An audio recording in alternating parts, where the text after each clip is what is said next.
February 14, 1929, the year of the Black Bottom, 6-day bicycle races, flagpole sitting, and the first flight from Paris to New York. Mickey Mouse makes his screen debut, and Herbert Hoover is inaugurated as the 31st president with the words, "We in America today are nearer to the final triumph over poverty than ever before in any land." 6 months later, the New York stock market will crash and bring about the greatest depression in world history. In the city of Chicago, the time is 10:25 a.m. The temperature, 18 above zero.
Oh, my God. My God.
In the years following the passage of the National Prohibition Act of 1920, the nation's underworld rises to power and battles amongst itself, just as modern nations and corporations do. Open periods of gang warfare are followed by peace treaties and attempts at consolidation and monopoly, each of which is shattered as new warfare erupts in quest of the booming bootlegging and vice profits. By 1929, the gangs of Chicago operate 21,207 speakeasies, and their gross income reaches $357 million. 618 members of the city's underworld are murdered within 9 years. Corruption extends from the mayor's office to the humblest side street speakeasy. Tell your lousy sister to keep her lousy mouth shut. Do me a favor, will you? I mean, just to give her tonsils a break.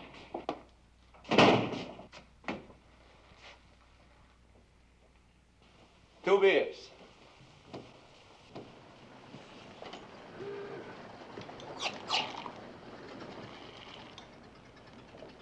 Nice place you got here. Thanks. Do a nice business, huh? Pays the rent. What are you trying to do, poison me? You don't like the beer, mister. You don't have to pay for it. Well, now, ain't you the cat's pajamas? You hear that, Jimmy? Bright Eyes here says we don't have to pay for this slop. How about it, Bud? You're drinking this stuff? Tastes terrible, don't it? Guess I'm not what you'd call much of a judge. What's the matter? Don't you know when something stinks? I guess I drunk better at that. You hear that? Even your friend don't like it. What more do you want? All right, Bright Eyes, where you getting it?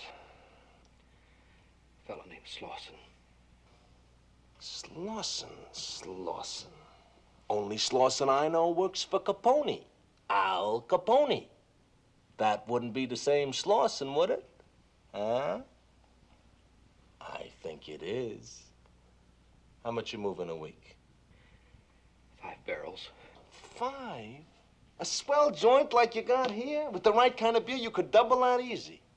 I'm gonna put 10 barrels in here tomorrow morning, cost you 55 a barrel. Look, mister, you trying to get me knocked off? I can't buck Capone. Neither can Moran. Moran? Only Moran I know drives a streetcar. That wouldn't be the same Moran, would it? My mistake. Oh, that's okay. Anybody can make a mistake.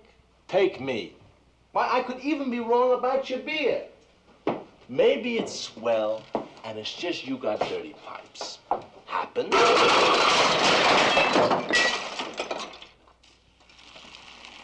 Well, now, you know what you got there, Bright Eyes. It's not the pipes at all. It's green beer. Hey, you can smell it. See what I mean?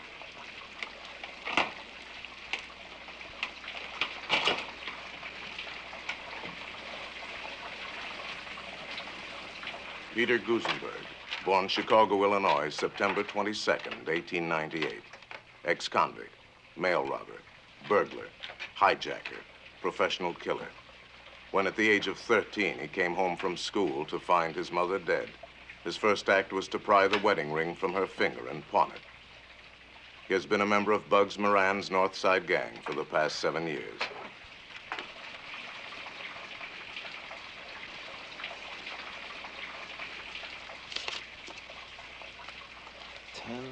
Barrels, starting tomorrow. And don't forget, I'm doing you a big favor.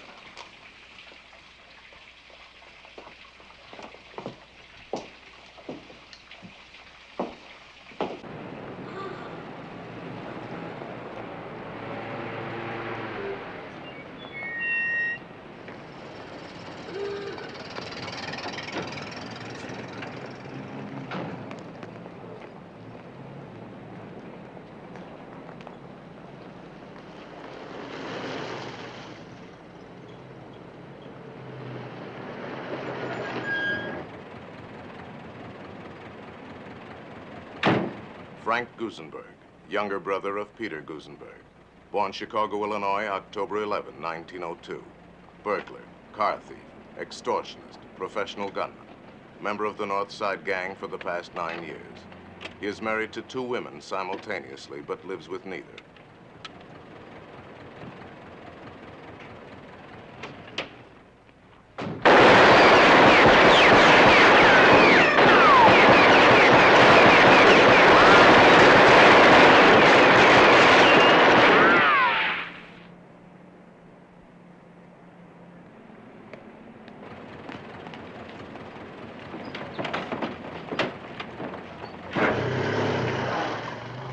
Vincenzo DeMora, alias Machine Gun Jack McGurn.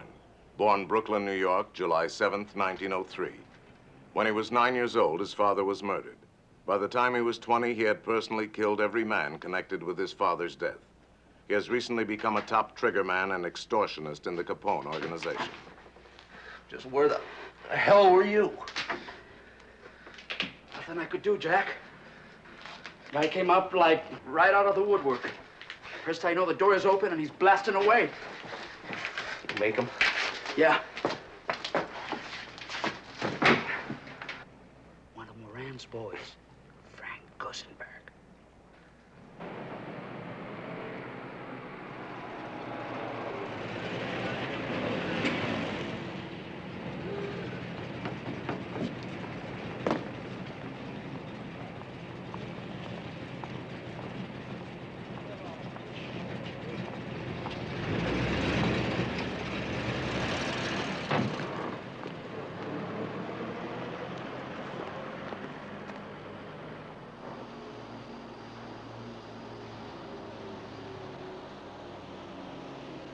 Alphonse Capone, alias Al Capone, alias Al Brown, born Castellamare, Italy, January 6, 1899.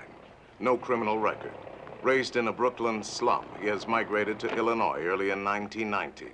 Shrewd, ambitious, and utterly ruthless, Capone in 6 short years has climbed from the status of saloon bouncer to become unchallenged leader of Chicago's most powerful underworld organization. To his associates, he is the big fellow. To the public, he is Scarface Al Capone. Thank you, Mr. Capone. Sorry about that raid, Jake, but so happens they got a new captain out there who won't play ball. What's wrong with him?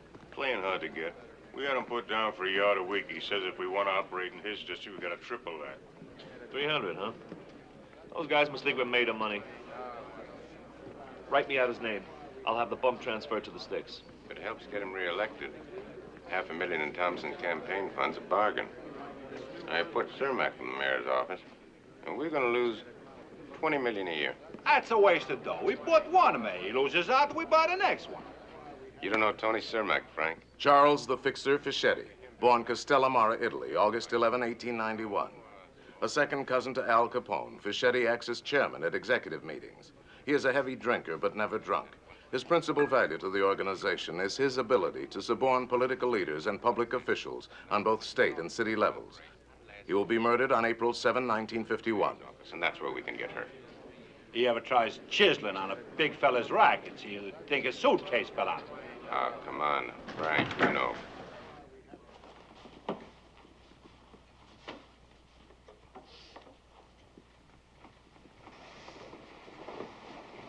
Hello, Al.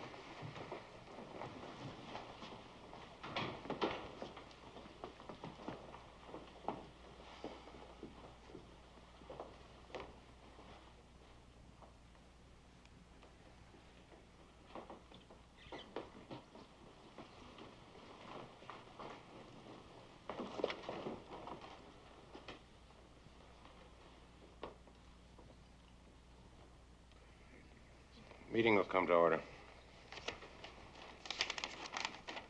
Jake, we got you down here for a report on the stockyards district. How's everything going down there? I'll read you the figures and let you tell me, okay? We took over that territory from Joe Saltis at the end of last October. And right away, things got better. For example, beer sales for the 30-day period ending December 15 are up 21.4. Jake Greasy Thumb Guzik, born Peoria, Illinois, November 9, 1894. A one-time proprietor of a string of suburban houses of prostitution, Guzik is now in charge of all bootlegging sales and distribution for the Capone Syndicate. He will die of natural causes on July 11, 1956. I've been telling you guys for months that when it comes to selling beer, that big Polak don't know his hat from third base. For Christ's sake. All I get out of you guys is talk. The rest of the time, you're strutting around with dollar cigars and your kisses like a bunch of bankers. Big shots. Well, what's wrong, Al? What's wrong? You guys just get off the boat or something? Huh? Am I the only guy around here who knows what's going on in this town?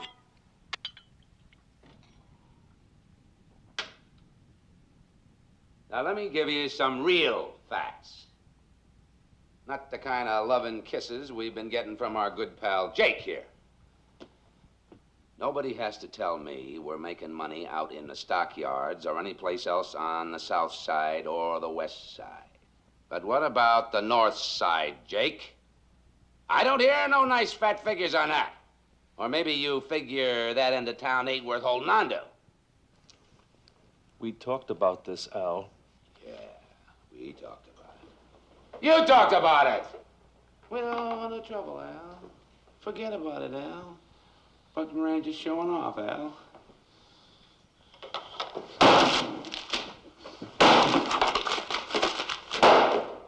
That's what I think of your figures, Jake. Now you're gonna get some of my figures. Since Labor Day, Bugs Moran's Bugs push our beer out of 28 joints South Chicago Avenue alone. That don't sound like much, does it? Huh? 28 joints. What's 28 joints out of 12,000 peanuts, right? Right? Al, if you just listen to reason. Shut up, Charlie, right now. I'm doing the talking. There's something else. Take our pal Jack McGurn here. Now, Jack's a nice fella. Does as he's told. He keeps his nose clean. I wish I had a couple of hundred like him. So what happens here? A month ago, damned if a punk of Moran's don't up and turn a jumper loose on him. Tony Lombardo. My pal Tony. Went to his funeral. I cried at his funeral. I bawled like a baby. Here's a guy, never carried a gun in his whole life.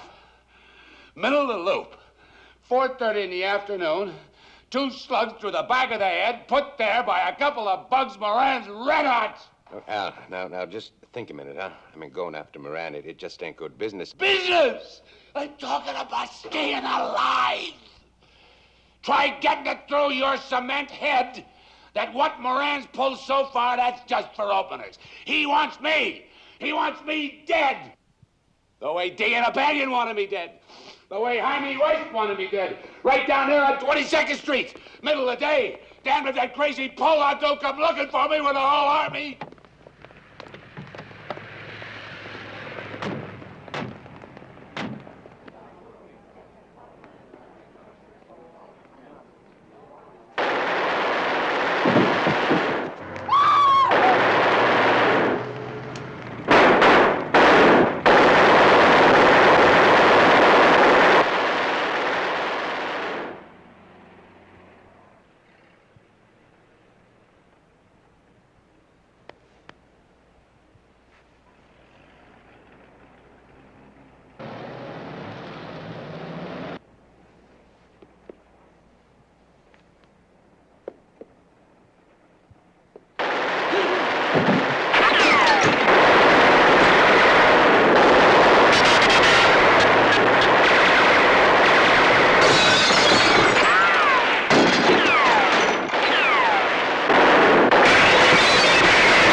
That was Jaime Weiss for you.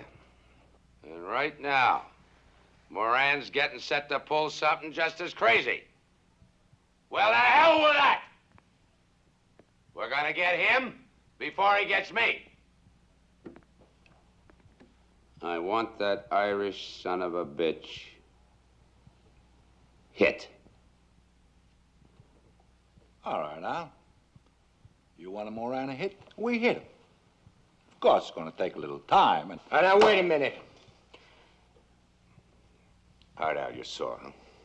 Okay, nobody's saying you haven't got a right to be sore. But now, you remember... You want to argue with me, Charlie?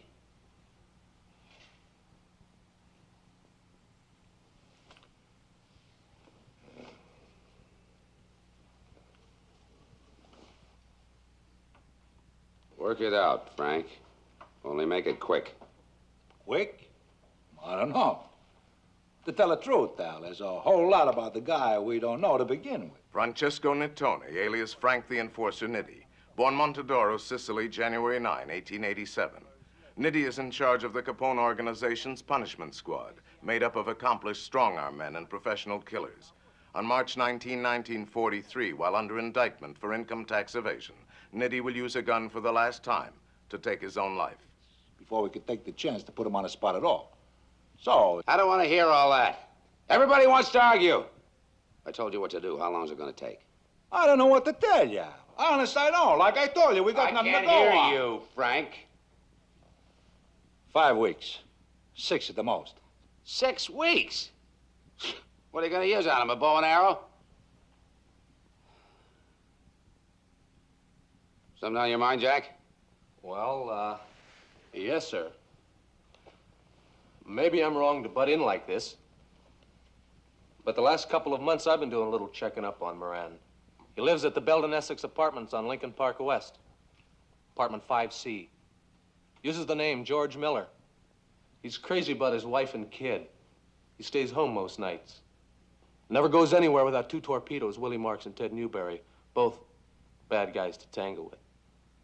If that's any help, Mr. Capone. You left something out, Jack, where he buys his DVDs.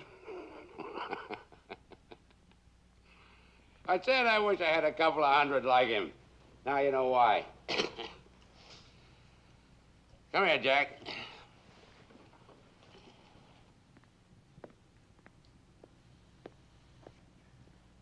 You want to know something, Jack?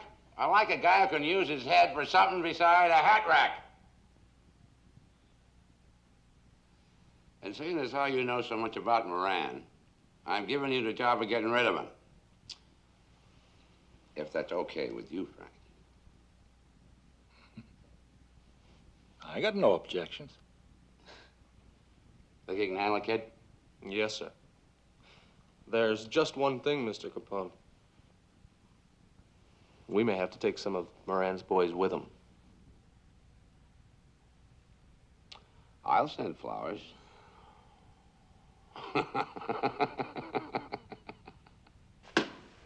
I'm not scared of a war with Capone. It's gonna be him or me. If he'd stuck to his word these past couple of years, it'd be a different story. But every deal he's made, he's broken. O'Banion thought he could deal with him. And Weiss did, too. Well, I don't have to tell you how they ended up.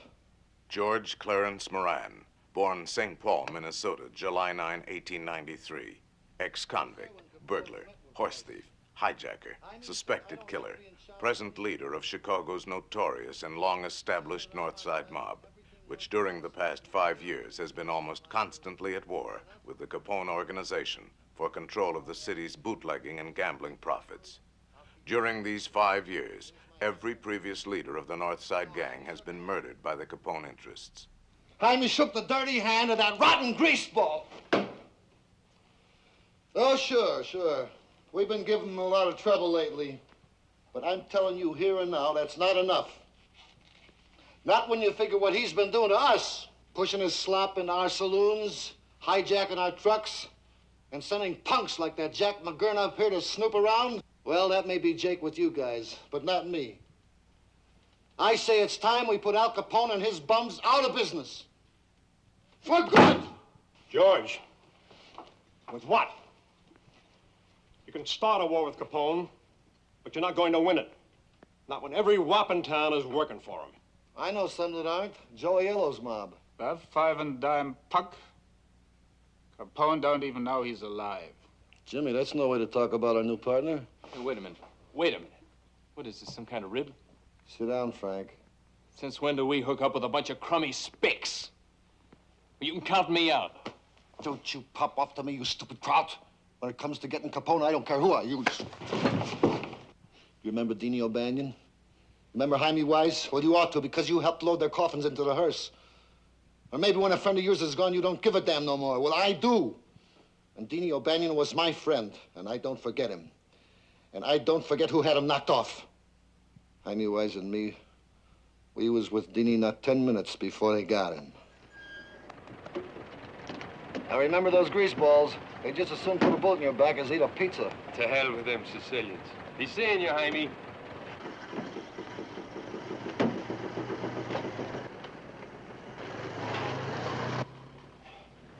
Morning, Johnny.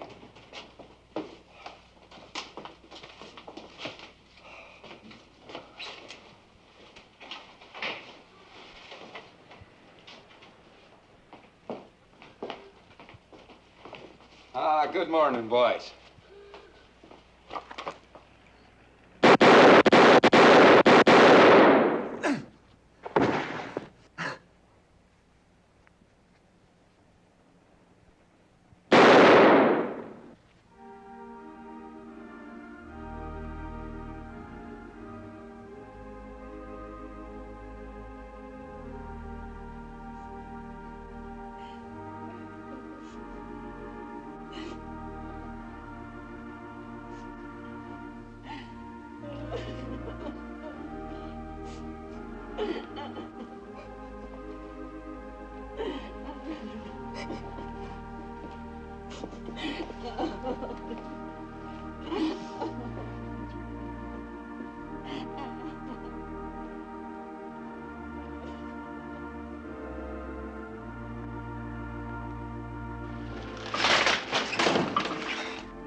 That's the way Capone operates.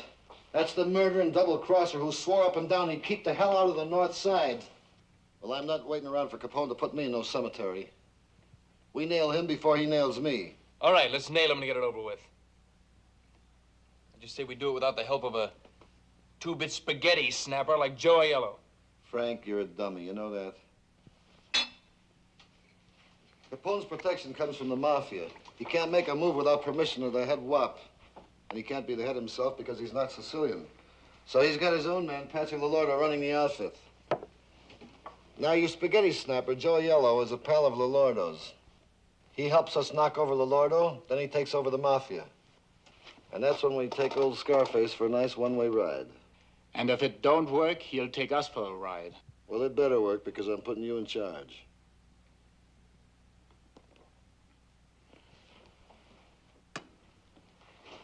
Well, I'm not saying it cannot be done, especially if Aiello gets us in there.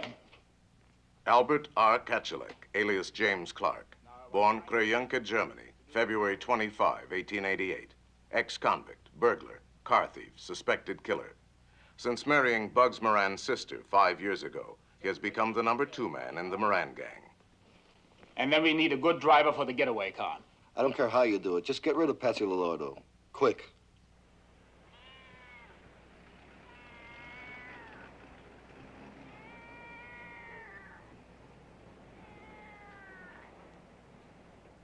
I learned how to drive when I was young. John May, born Chicago, Illinois, September 28, 1897. Married, 7 children. Twice arrested on charges of safe blowing and burglary. No convictions. Has worked occasionally for the Moran gang as an auto mechanic. He has promised his wife he will stay out of further trouble with the law, but he is 3 months behind in the rent. I'd really like to help you out, Mr. Clark. It's just that I don't... Up to you, Johnny. You want to do us a favor? Fine. If you don't, that's your lookout. Here, see? Well, I'm not really a trigger man, you see. As a matter of fact, I don't even own a gun.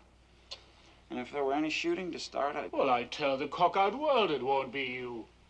Think we want some lousy amateur gumming up the works? Why, I wouldn't even let you kill my own mother. The Gusenbergs will do the shooting, Johnny. All I'm asking you to do is drive the car. That and maybe use a little muscle if things get rough. Pays $100. Now, are you in or out? It's $100 for the whole job? Uh-huh. I'll do it. Besides, I really need the money. Come on, darling.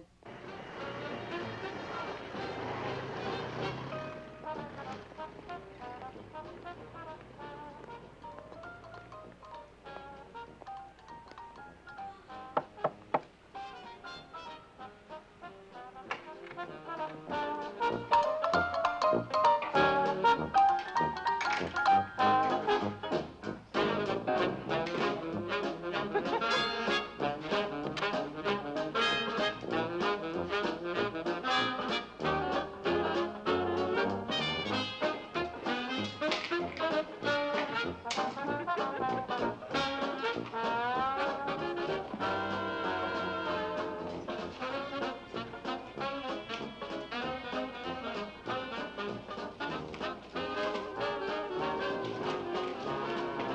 Nicholas Sorello, born Marsala, Sicily, May 13, 1872. Brought to the United States by his cousin Dominic Forenza when in his late 30s. Married, with 5 children and 11 grandchildren. He has had difficulty learning the ways of the New World and has lived in continual poverty. He will be murdered on February 15, 1929, less than 24 hours after completion of the only criminal activity of his life.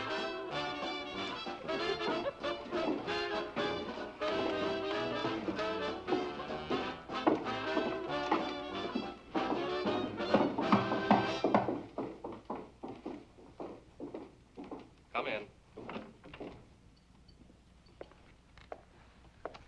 Mr. McGurn, I'm a Nick Sorello.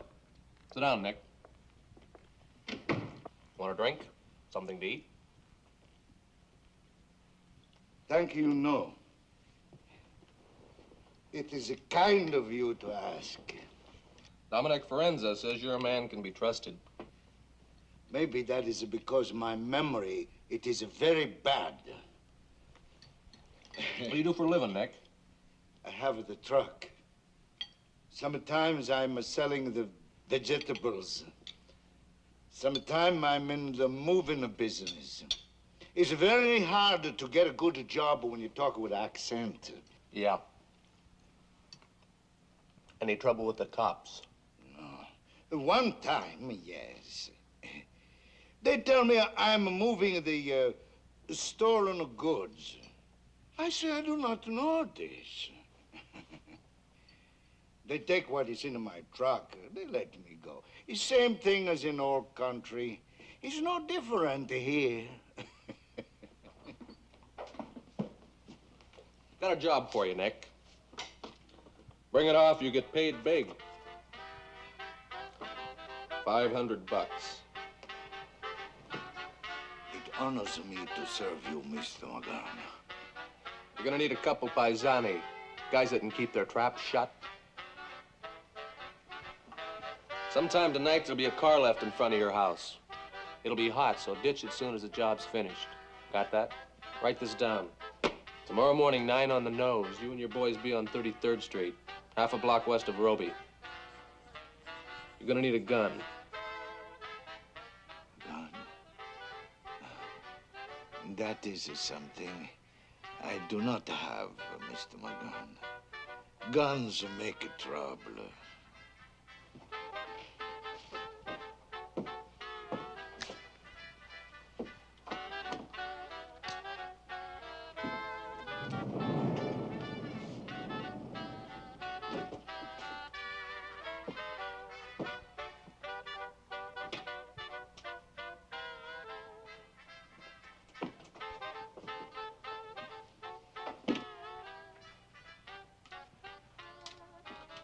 No bullets, no trouble. Okay?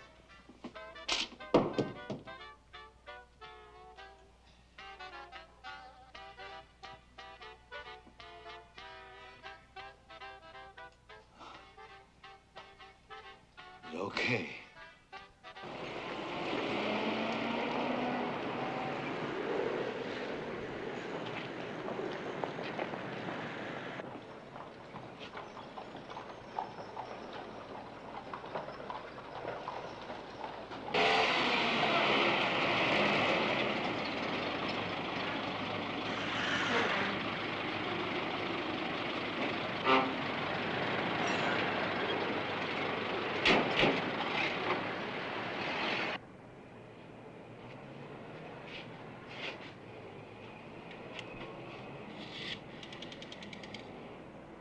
Operator. Yeah, lady. Get me the cops. I just seen a hijack being pulled up. Johnny and me got our end of it down pat. Now all we need to know is... Yeah. Mr. Moran, is Nick Sorello. I'm Mr. Sorello. I don't think I know you. Yeah? Yeah? What label? Uh-huh. How much you asking? All right, suppose you call me back in an hour and a half. Yeah, do that. What was all that about? A guy named Sorello. He's got 80-odd cases of old log cabin he wants to peddle. $56 a case. Price seems all right. Yeah, but is he all right?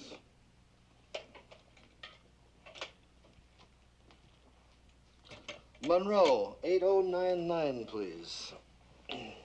Lieutenant Zalacosta, please. Oh, hello, Larry. This is George. Look, Larry, a couple of things.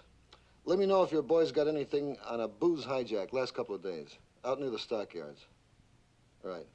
And while you're at it, see if you got a make sheet on a wop named Nick Sorello. Right. I'll call you back in about an hour, okay?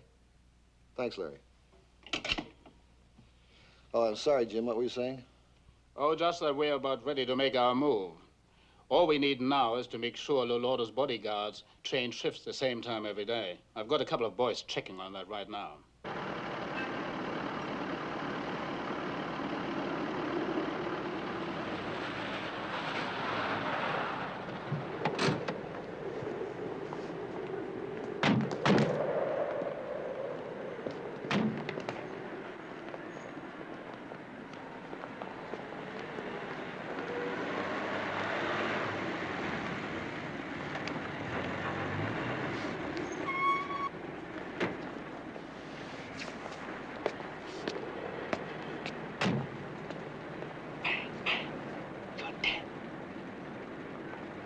Alfonso, carissimo. Pasqualino, scalda il cuore. A vedere, Pasqualino.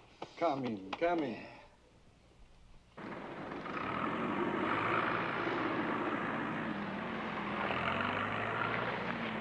Salute e vita durevole. Altrettanto.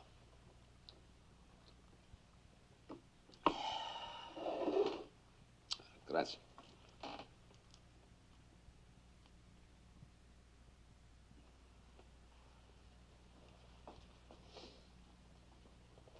Betsy, bugged Moran from stepping out of line. I've told the boys to go ahead and fix his wagon. This I do not like to hear, Alfonso. Maybe if you would talk things over? Talk hell! I talked to O'Banion and he laughed at me. I talked to Weiss. I pleaded with Weiss. 3 times he tried to have me bumped off. Now, Moran is just as bullheaded. You can't talk any sense to these peasants. Every time I try it, I wind up getting shot at.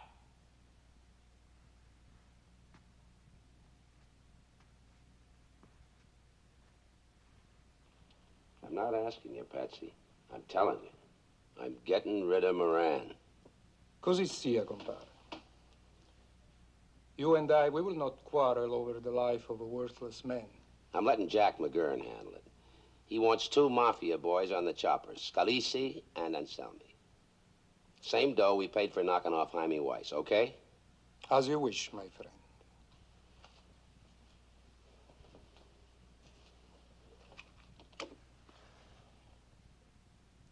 Alfonso, something else troubles you, no? Yeah.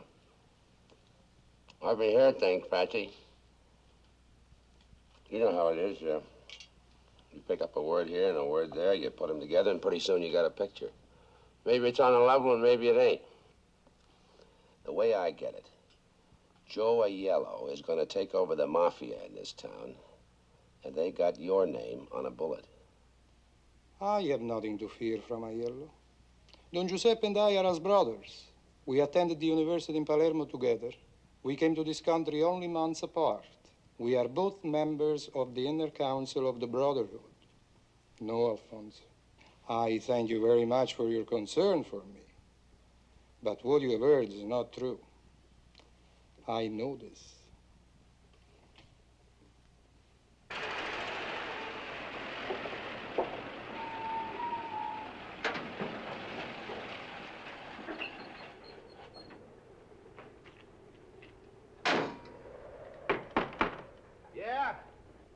is a Nick Sorello. Get in here. Catch it! Who else you got out there, Nick? Is it just a couple of two, my good friend? They come help me to... Get him in here. And Mario! Joe! Avanti! Come on, come on. Come on.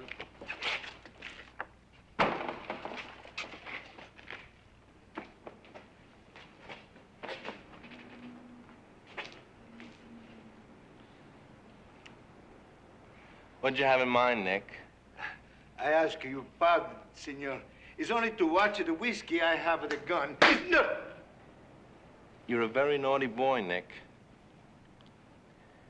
All right, let's get it in here.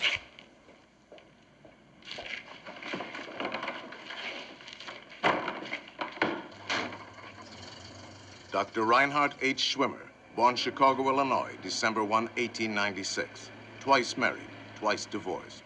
Schwimmer has no criminal record, but is one of that group of men who are fascinated by the exploits of gangsters. In the last few months, he has become acquainted with the members of the Moran organization and spends a good deal of time in their company. A licensed optometrist, he has recently abandoned his practice and is presently supported by his widowed mother.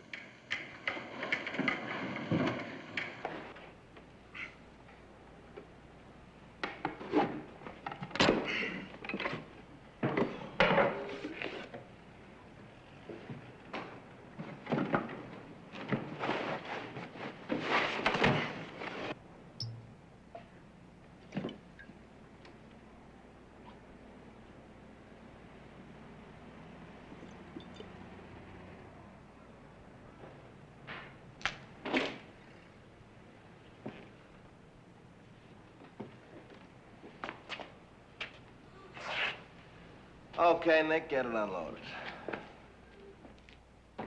The money. Signore, first you pay me the money. Don't worry about it, Nick. We'll send you a check. You pardon, signore. Myself, I talked to Mr. Moran on the telephone. He said, okay, Nick, I pay you the cash. $56 a case for the first class stuff. Hey, you taste, huh? It's the first class stuff, no? Okay. Now you pay me the money. We take him off of the truck.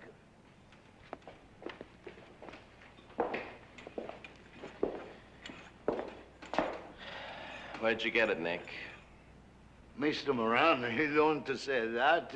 He just to say... Little hijack job, huh, Nick? Got it off of Dingbat Alberta's boys, right? Oh. We hear these things, Nick. You don't pay the Dingbat, we don't pay you. That's fair.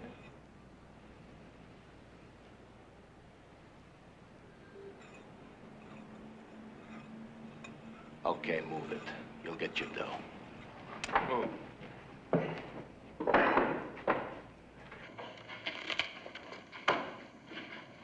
Adam Heyer, born Springfield, Illinois, June 26, 1881.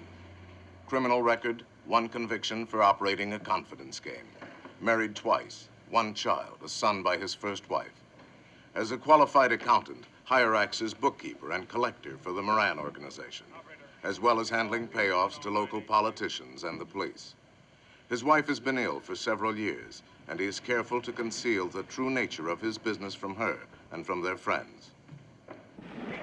They're all here, Mr. Gusenberg. Nick?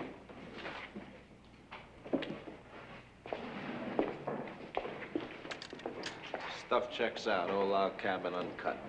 How many cases? It's 82. Myself, I counted them. Nick wouldn't lie to us. He wants to stay healthy. Ain't that right, Nick? That's 82 cases. $56 a case. That figures $4,592.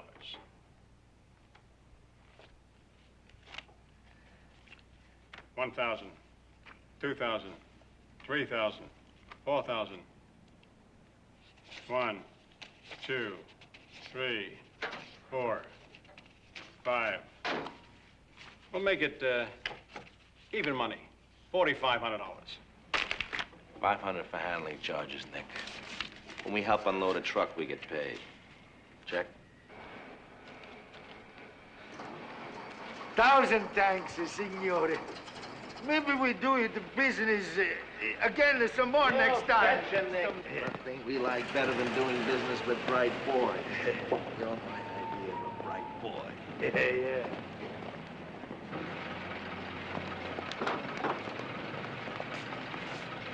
Big shot. Some of the money, they steal it back from me. More than $500. I figured they would.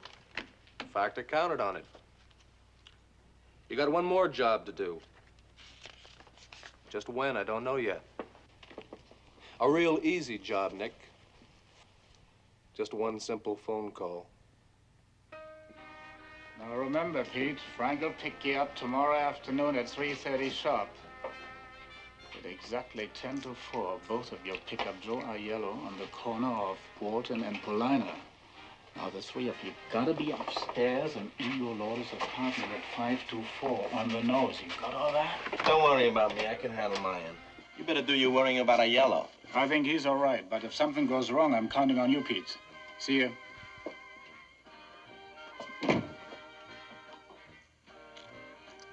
As Mr. and Mrs. Peter J. Gorman, Peter Gusenberg and an ex-showgirl named Myrtle Nelson Koppelman have occupied apartment 5C at 434 Roscoe Street for the past 7 months.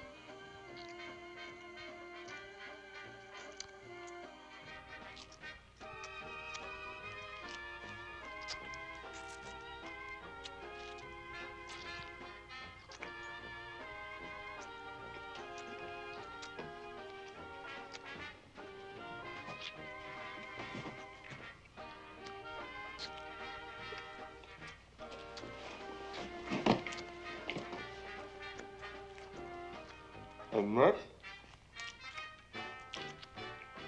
You gonna lay there reading that thing all night?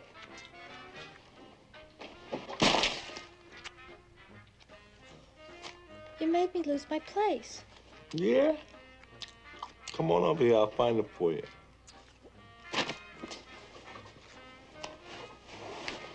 What are you eating? What's it look like I'm eating? Sandwich. Well, you could have made one for me. What's the matter? You bust a leg or something?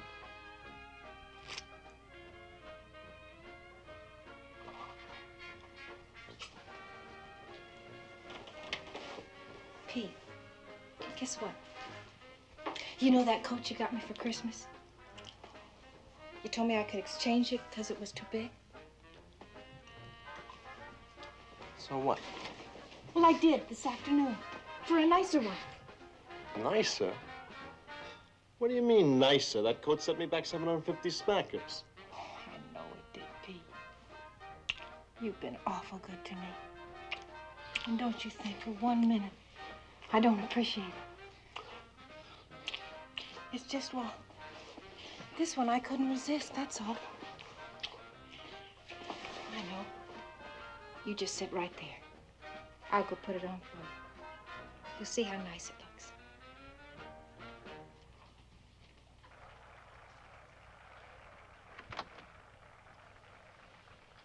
Yowza, yowza, yowza. This is Ben, Bernie, and all the lads coming to you from the College Inn of the Hotel Sherman. And now for all you lads and lassies listening in the great Midwest, we're gonna play stumbling. Let's stumble a bit, laddies.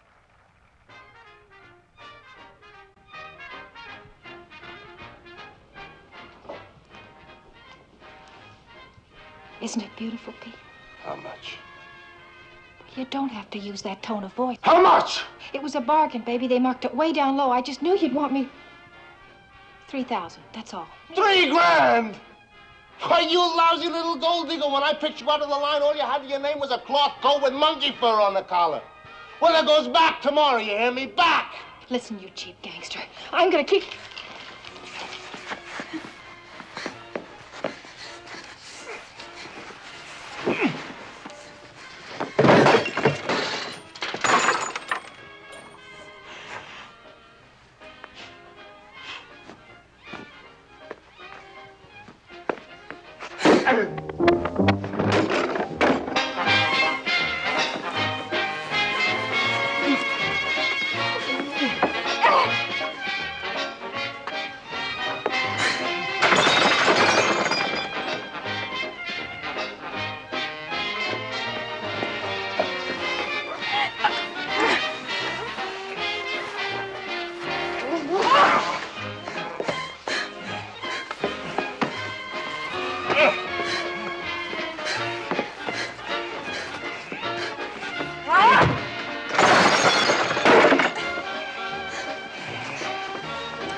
disturbing the peace. Let me in! Chief gangster! I'm gonna call the cops! When interviewed by the press some weeks later, Myrtle Koppelman had this to say. Oh, Pete and I have been married about a year. I can't remember exactly where we were married, except that it wasn't in Illinois. Well, I had no idea Pete was a gangster. He said he was a salesman. Truly a kinder, more gentle man. Well, you just couldn't meet one. On January 7, the Moran gang puts into effect its plan to murder Mafia chieftain Patsy Lolordo. The first step is for Pete and Frank Gusenberg to use Joe Aiello's friendship for Lolordo as a means to enter his apartment. Your name, Aiello? Aiello. Hop in. One thing I gotta know, Aiello. You're positive this guy Lolordo ain't setting us up for a double cross? Don Pasqualino and I are just like blood brothers. He truly believes we're calling on him on a business matter. The man who got him will know this, so they will allow us to enter. Gabish. Get it. Take it easy, Aiello.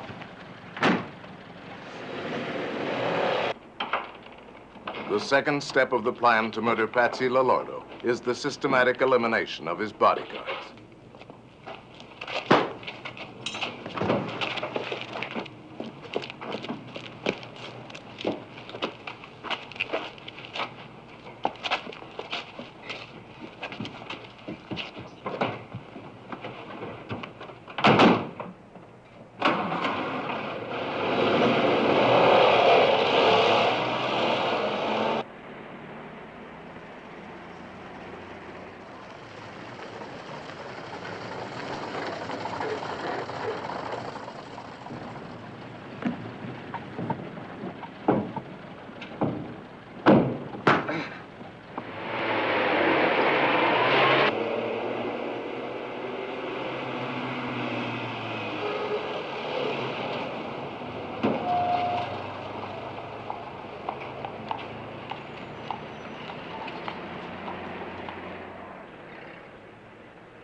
Caro Don Giuseppe, alla salute. Alla tua.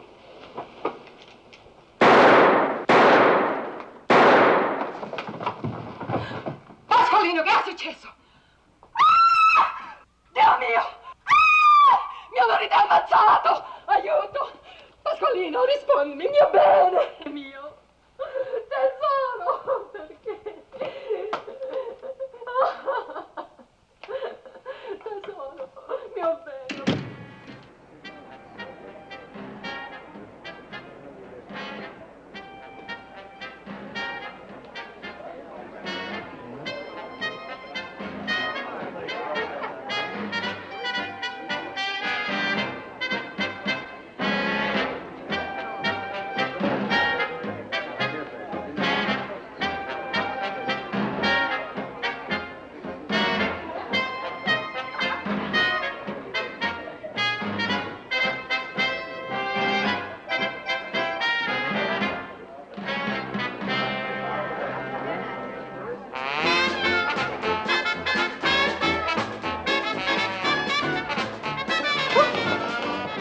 Judge, the trouble with this country today is its morals are all shot. I mean, look at the young people. Girls, smoking cigarettes right out in the streets. And necking in the backseat of a car and wearing skirts so short you can see everything they got. And fellas packing a hip flask full of rot gut whiskey, driving around half drunk. You're perfectly right, Mr. Capone. I see him in my courtroom every day. Drunk, disorderly, defiant. I hardly know how to handle them. What these kids need, Your Honor, is a good working over with a razor strap on their bare behind. Boys and girls. If any kid of mine... Excuse me, Your Honor.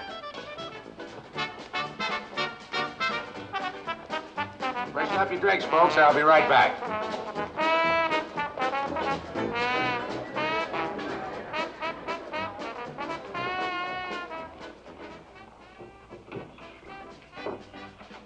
Hello?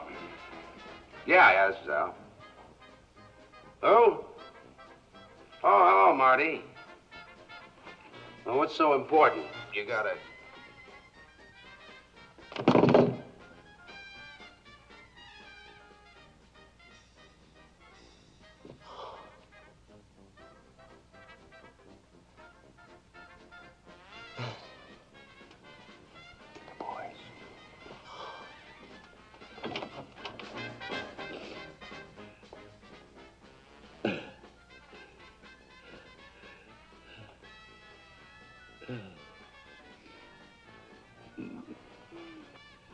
What is it, Al?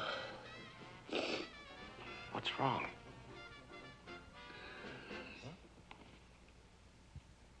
Patsy Lolordo. He's dead.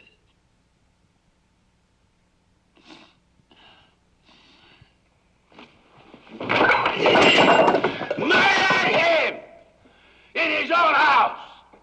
Shot him! His friend! Traditore! Carogna! Che lui! I figli dei figli! Al, there's people... Marcino nell'inferno per 1 milione d'anni! All right. Who killed him? 3 men. 2 of Moran's punks. And Giuseppe Aiello. Aiello? Yeah. What was it you were saying, Charlie? Talk to Moran, pay the guy to lay off, give the poor guy a pass. And listen, let me tell you something. I came not close to saying, maybe you're right for the first time in your life. But no more, Charlie. Moran goes. And so does Aiello. Him, I take care of. You see that? Like an old man. I tell you, the Union's out to get me. They already made one try. They came at me with a shotgun. Next time, shoot a couple back at him. I'm not a gunman, George. I just wasn't cut out to be a Well, gunman. what were you cut out for? To sell neckties? Listen, you're in the rackets, brother. Same as the rest of us. And the kind of dough I'm paying you, you either fight back or get out altogether. I thought maybe I could run one of your speaks for you. Now, that's my real line. You know I'm good at it. I've got no job for saloon keepers. I don't know when I will have. Either you keep the job you've got or... Albert Weinschenker, alias Albert Weinshank, born Chicago, Illinois, December 23, 1893. No criminal record. Although Weinshank is not a gangster in the usual sense of the word, he has been associated with the North Side mob for the past 3 years. First as an operator of speakeasies, now in charge of a non-union cleaning and dyeing association controlled by Bugs Moran. Well, Bert, I know it isn't easy for you, but you do a good job for me, and I'd sure hate to lose you. Listen, why don't you go back home and give it some more thought? Talk it over with Irene again. I'll be at the Clark Street garage Thursday between 10 and 10:30. Stop by and let me know one way or the other. I'll do that. If I could just get Irene to quit being so nervous, but... Well, you know how women are. Yeah. I can't thank you enough, George. Forget it. We're old pals, remember? Hello. Mr. Moran, it's Nick Sorello. You remember me? Yeah, I remember you, Nick. What about it?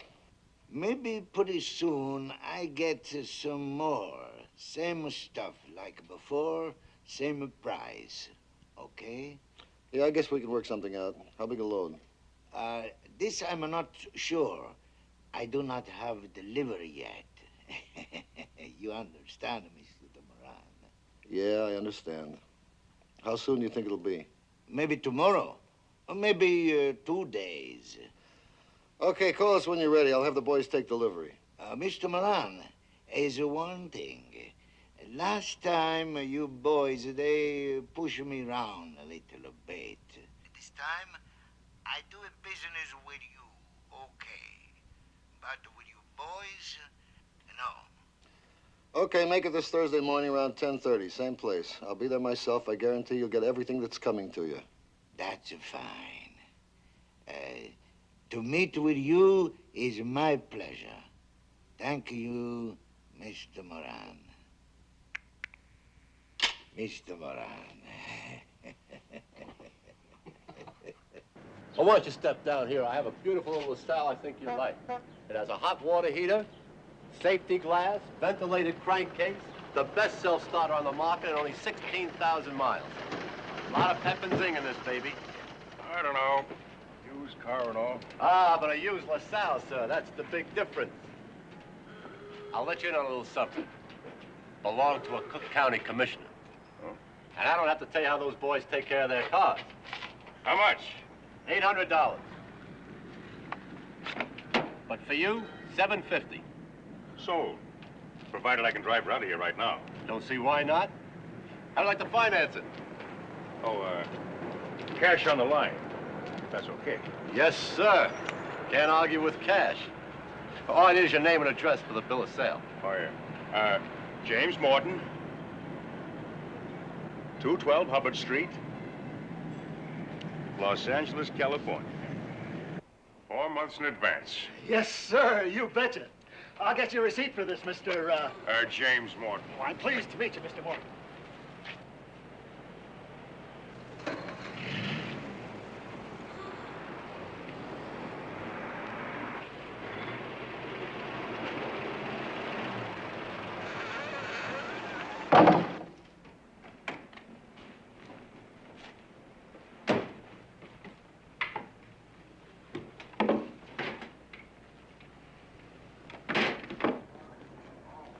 On the evening of February 11, Angelo Molina, a second cousin of Joe Aiello's, buys a train ticket to Los Angeles. Aware that Al Capone has discovered his part in the murder of Patsy Lolordo, Aiello will use the ticket to board the train at the last minute in an effort to escape the vengeance of Capone. Who says people are getting fed up? Papers? These guys on the radio, what do they know? You think most guys give a damn who gets bumped off as long as it ain't them? Listen, I know people. I'm making my business to know people. They get a big kick reading in the paper where some poor stiff gets taken for a ride. Hello? Yeah, Frank? Wait for me. At the barber shop. Come on, kid. Stick around, guys.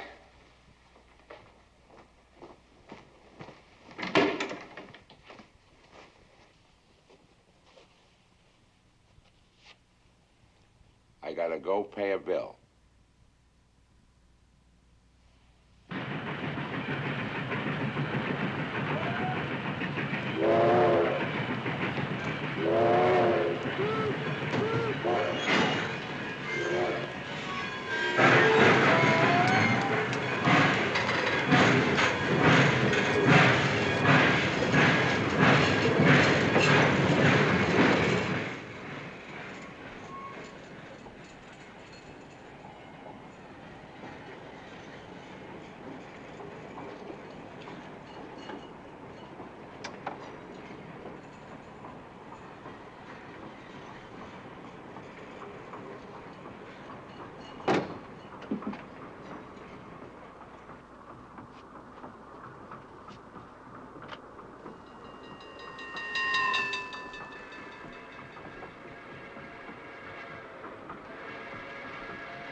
Who's there? Ticket. Just a minute.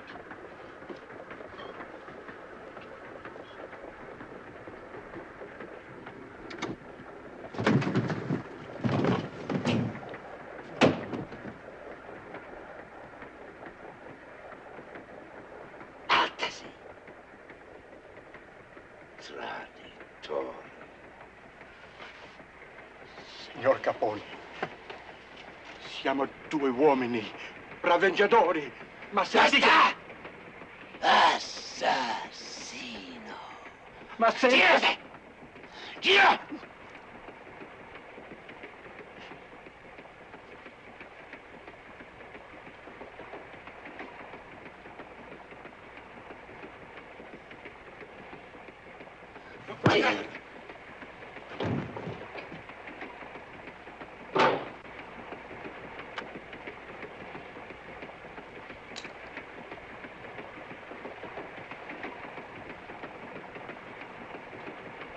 Il vero t'aspetta, Giuseppe.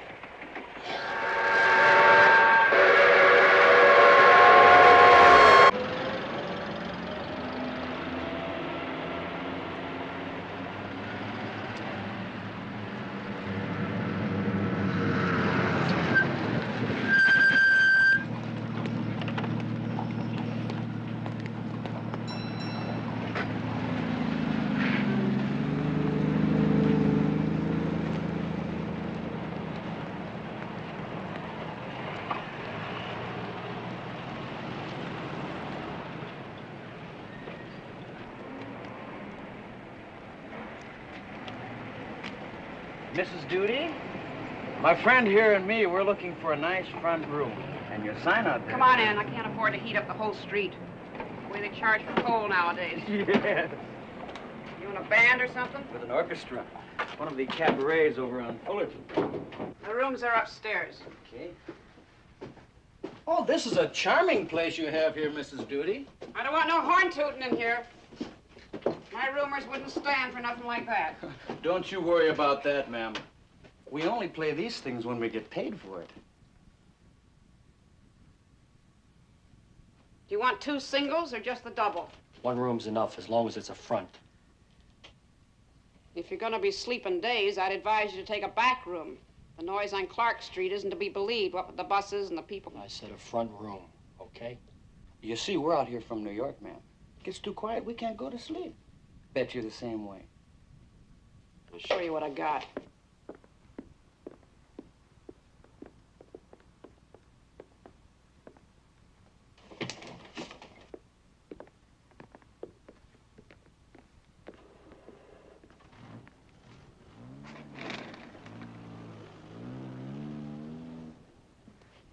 Well, it's a nice room, Mrs. Duty. We'll take it. You get a change of linen twice a week. Bathrooms at the end of the hall. No visitors after 11. And I don't want no women up here. I run a respectable place. Well, don't you worry about that, ma'am. We'll move our stuff in tomorrow. How much do we owe you? Comes to $9 a week. In advance. Your receipt and an extra key will be on the hall table. What's your name? Well, he's Mr. White, and I'm Mr. Johnson. Hey, lady, what about a phone? Pay phone at the end of the hall. You better give Vic a call. Right.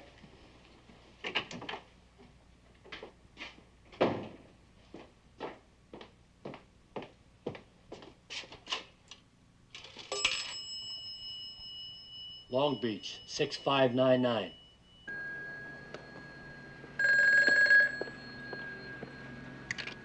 Filling station, O'Mara talking. Yeah, hold on.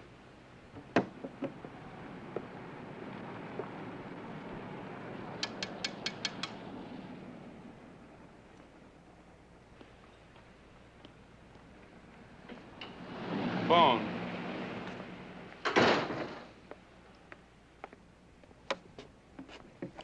Hello. He just stepped out. Any message? I'll call him back. Okay. Who just stepped out? Wrong number. Okay? Okay.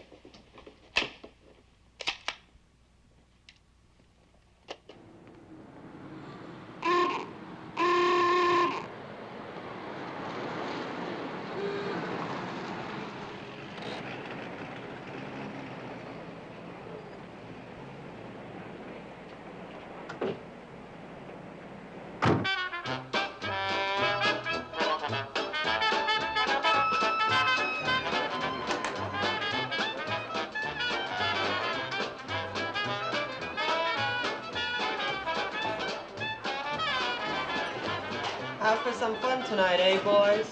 Well, you come to the right place. I've been here before, you know. Thought I recognized you. That'll be $2 a piece.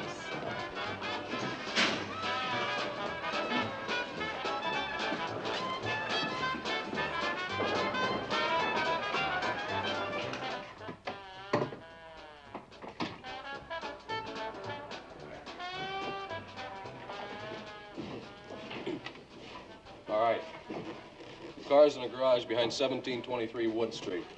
Right here. Opens onto an alley running north and south.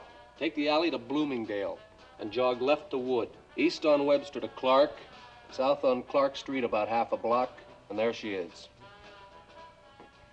Since you boys come from out of town, nobody in the place is going to recognize you. All you got to do is act like cops.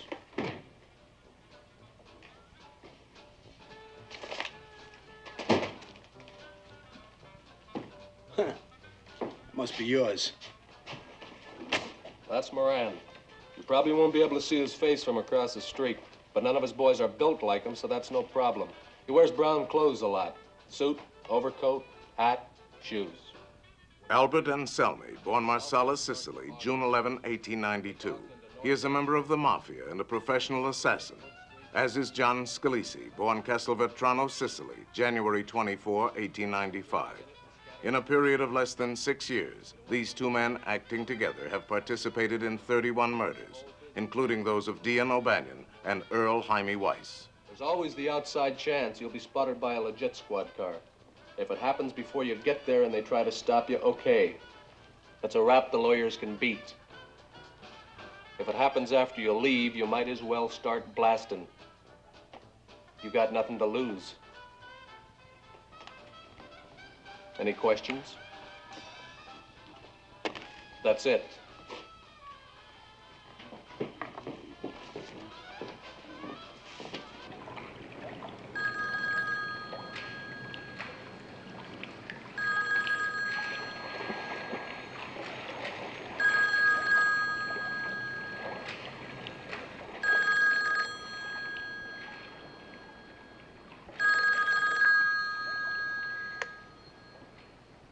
Hello? Jack, great to hear from you, kid. How's the weather back there? Right around zero, Mr. Capone. Sure could use some of that Miami sunshine up here. Yeah, I'll bet you could. Anything special you want to tell me, kid? Yes, sir. It's all set for this Thursday, Mr. Capone.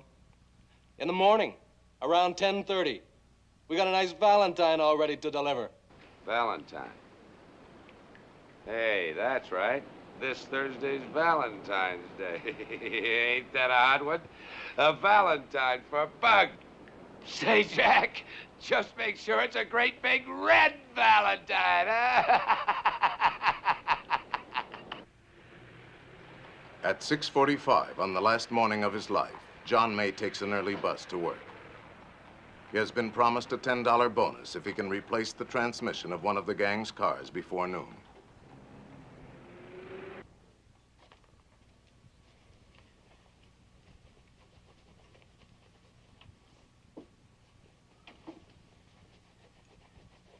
At 7:02 on the last morning of his life, Pete Gusenberg is considering ways to rid himself of Myrtle Koppelman.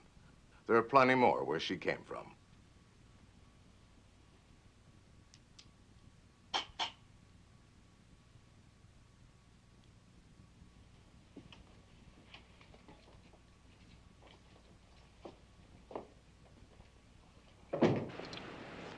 At 7:23 on the last morning of his life, Albert Kochelek, alias James Clark, is thinking of buying a new car. His status in the gang demands better than this.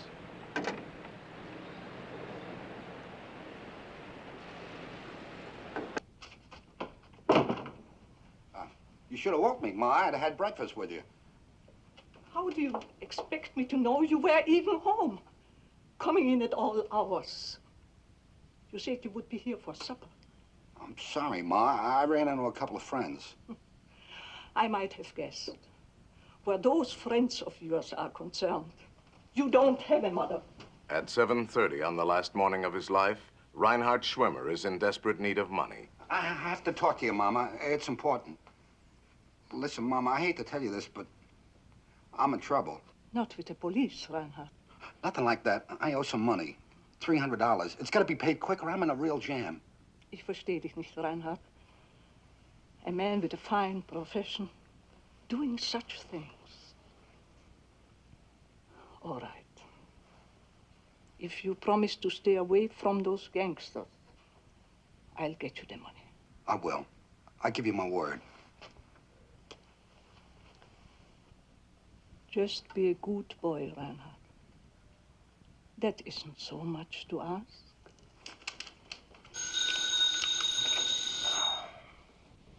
Hello.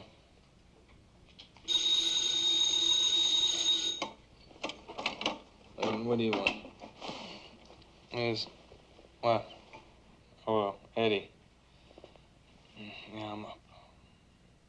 Yeah, Eddie, I'm up.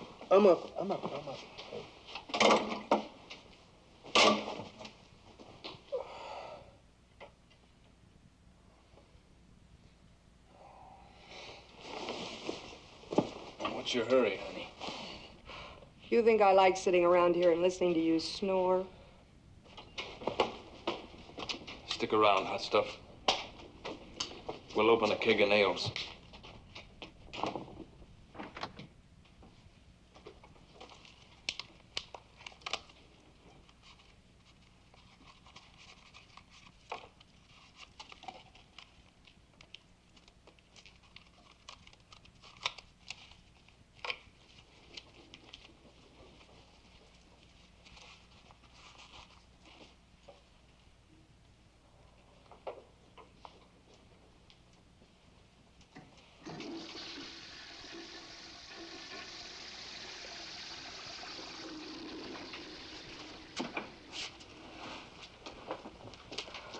You still here?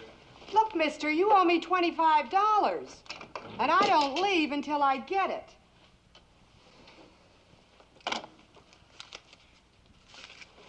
You know, with a he-man like me, you ought to pay. That'll be the day. Well, thanks, lover. See you around. At 7:41 on the last morning of his life, Frank Gusenberg is wondering if he shouldn't go back to one of his wives. Can I fix you some breakfast, dear?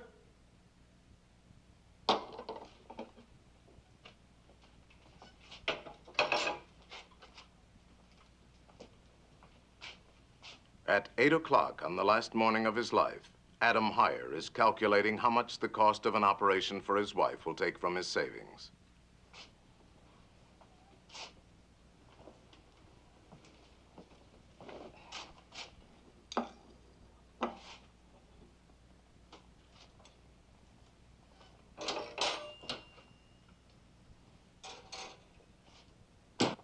You will tell him, Bert. You won't back down, promise me. Don't worry, honey. I'm through. I walk in and say, so long, George, I won't be seen anymore, and walk out. Finished. Thank God.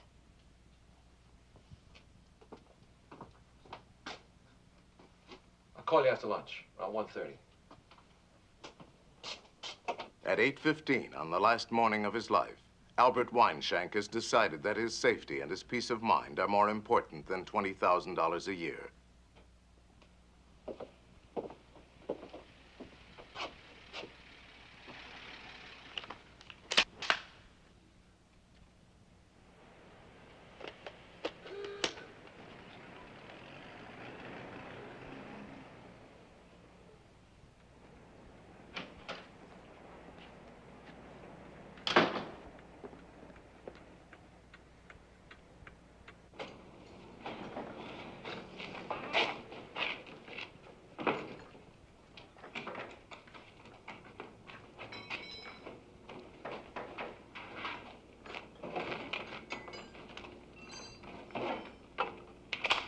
Listen to this.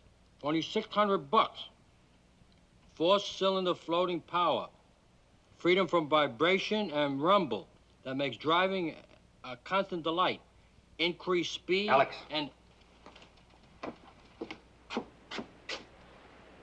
Moran? nah, it's too short. You know something, Paul? That's the 6th guy in there already. Nobody told us we gotta keep score. All we're supposed to do is count up to 1. Morning, boys. Hope it ain't good old Riney. How's the eye business, Doc? Haven't you heard? I retired, living on my investments. He means his old lady is paying the bills. Saw Pete's car out front. I thought I'd drop in, say hello, get a cup of coffee. Would you mind helping yourself, Doc? The waiter just left. Sure.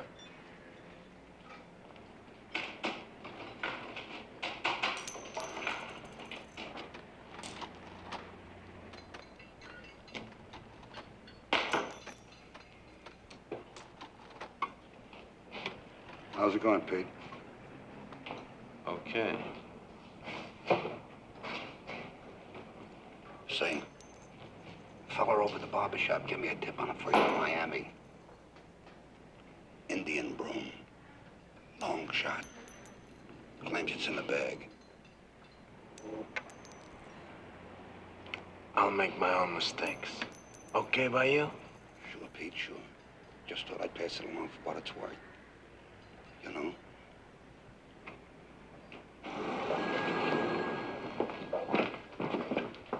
How's the weather out? Still coming down. Wind's like a handful of razor blades. You guys are getting soft. Mr. Miller. It's Mr. Bernstein, long distance from Detroit.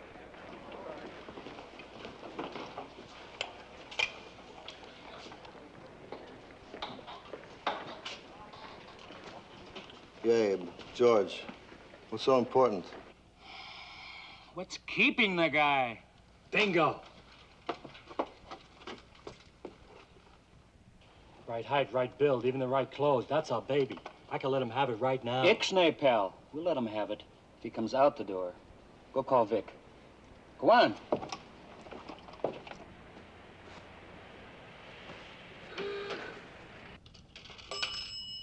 Operator? Hey, give me Long Beach 6. Long Beach 6599. Right. Yeah, hello. Mr. Kane. He just stepped out. Any message? Yeah. Tell him his shirts is ready. Okay.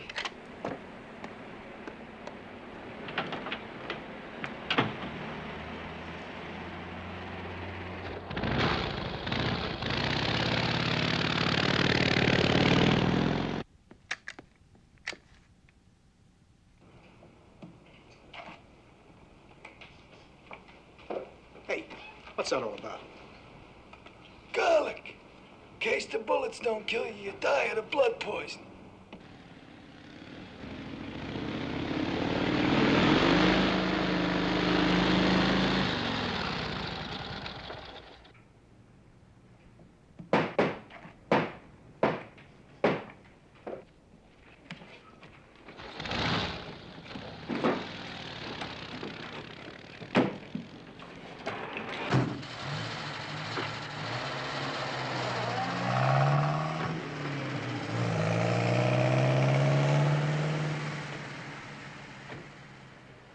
I told him the next time he tries to jack up the price at the last minute, I'd find somebody else up there to do business with.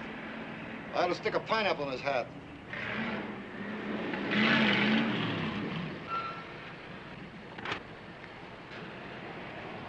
Lousy cops. They sure picked a swell time to get nosy. Hell of a note if Sorella shows up with the booze with them still in there. Let's get a cup of coffee. Yeah, I could use one.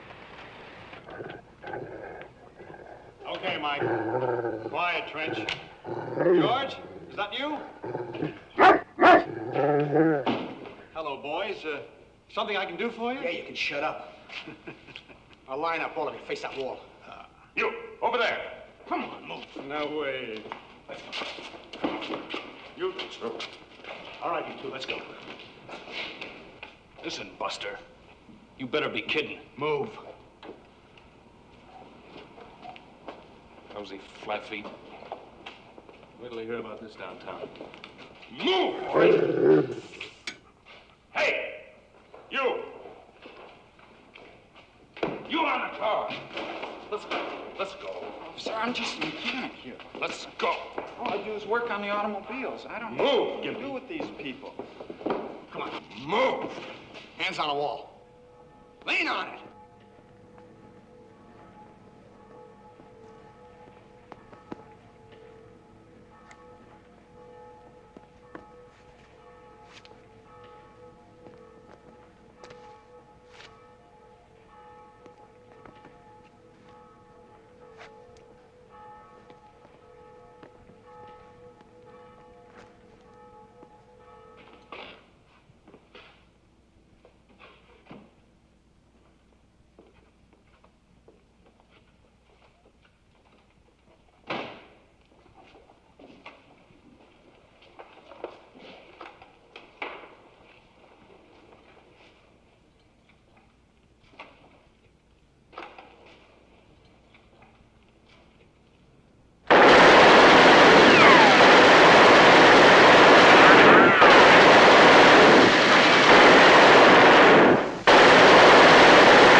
The guys tell me to get into the stock market, George. Pull up a few grand, and inside of you, you'll be a rich man. I say, what the hell? I'm already a rich man. And besides,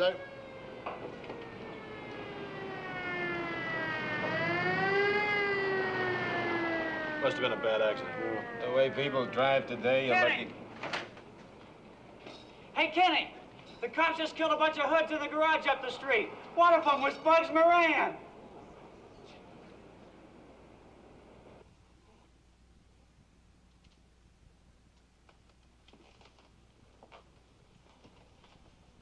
Frank.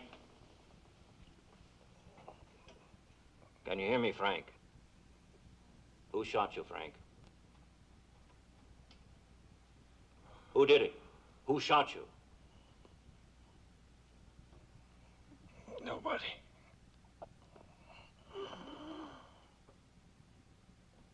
Nobody shot me. Your brother's dead. They're all dead. Come on, who did it?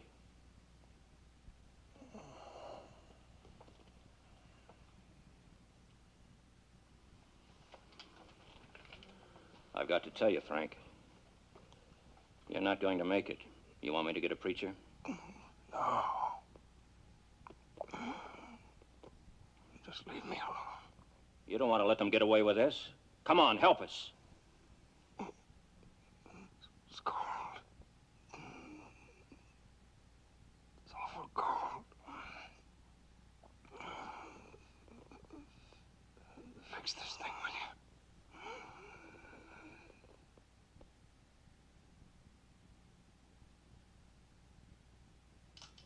A few hours after the St. Valentine's Day massacre, the newspapers managed to locate Moran, something the police have not yet been able to do.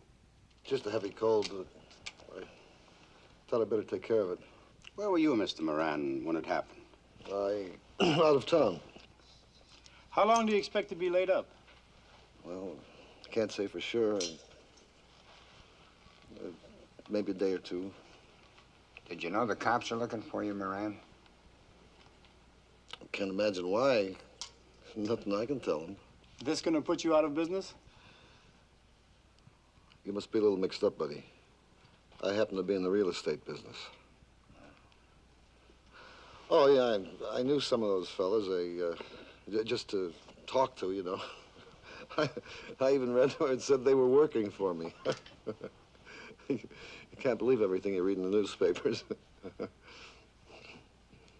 Mr. Moran, there are a lot of people around town who are saying it was actually the police who killed those 7 men. Do you think it's possible? You must be new around here, mister. Only Al Capone kills like that. Well, make yourselves a drink. You know, I'm always glad to have you people drop around. But believe me, this is one time I'd like to know the answers. Mr. Capone, I wonder if you saw those awful pictures of those men in the newspapers. I glanced at them. Terrible. If you don't mind telling us, Mr. Capone, where were you when it happened? Why, right here in Miami. In fact, I was in a meeting with your district attorney that same morning. Do you know this Mr. George Moran personally? I met him once, a few years back. I doubt if I'd recognize him on the street. The Chicago authorities insist you were behind the massacre. Any comment on that, Mr. Capone? Well, I'm not surprised. They blamed everything on me since the Chicago fire. Did you hear what Bugs Moran told the Chicago papers? He said only Al Capone kills like that. Yeah? Well, I'll tell you what Al Capone says. And you can quote me. They don't call that guy Bugs for nothing.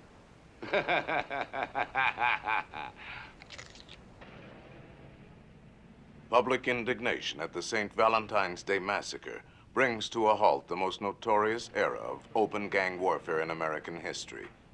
Later in the century, the gangs will rebuild so that by the 1960s, their power will be far above that of the 20s. Once more, law enforcement agencies will be aware of the names of the syndicate leaders. And once more, they will not prosecute them, awaiting perhaps the moment when the public will demand, as it did in 1929, that the criminals be brought to justice. No one is ever brought to trial for the slaughter of the 7 men in this garage. But within 19 months, all 4 of the killers will themselves die of violence. On the evening of May 7, 1929, John Scalise and Albert Anselmi are invited to a banquet at the mansion of Al Capone, unaware that he has discovered their plot to murder him and take over his empire.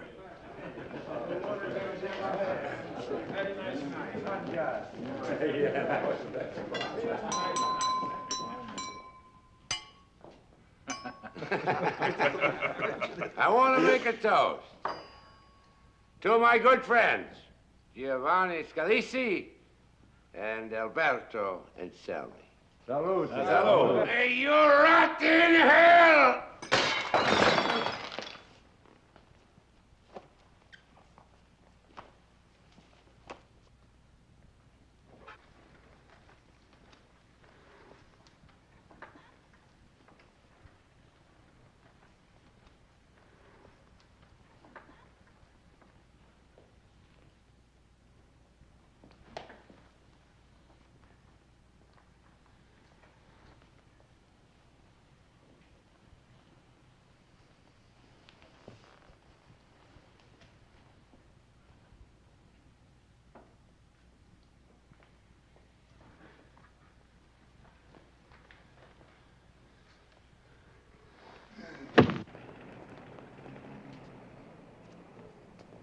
Of the 2 supposed police officers involved in the massacre, Boris Chapman is shot to death on January 5, 1930, while attempting to rob a St. Louis jewelry store.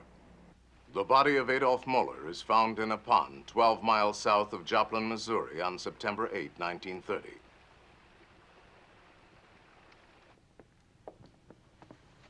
Vincenzo de Mora, alias Machine Gun Jack McGurn, is murdered in a Chicago bowling alley on February 15, 1936. Almost exactly 7 years after the St. Valentine's Day massacre he masterminded.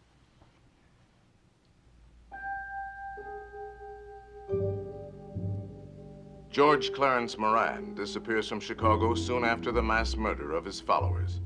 While serving a 10-year sentence for bank robbery in the federal penitentiary in Leavenworth, Kansas, He dies of lung cancer on February 25, 1957. Alphonse Capone, while he is never tried for complicity in the St. Valentine's Day massacre, his role as the man behind it goes unquestioned. 3 months later, he is in prison, and more than half of the remaining 18 years of his life are spent in federal penitentiaries. On January 25, 1947, Alphonse Capone, his mind gone, his body ravaged by syphilis, dies in his sleep. On February 4, his body is interred in the family plot in the Chicago cemetery.